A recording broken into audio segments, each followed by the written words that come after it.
Ages lasted approximately 1,000 years, from about 400 to 1400, and it was obviously a much different society than we lived in today. Most notably, people lived within a rigid class system called feudalism, which meant that there was a king and queen that ruled. Underneath them, a few people were lucky enough to have land, but almost everyone else was a serf, which meant they were practically a slave.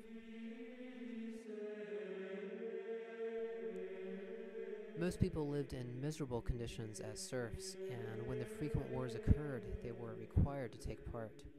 Disease was widespread, and there were no vaccines or antibiotics that we take for granted today. But despite these destitute circumstances, the term Dark Ages isn't necessarily appropriate. The first universities date back to the Middle Ages, and there were many technological innovations such as the plow, the spinning wheel, the wheelbarrow, the clock, compasses, windmills, and even gunpowder, not to mention the astounding architecture of cathedrals that still remain standing today.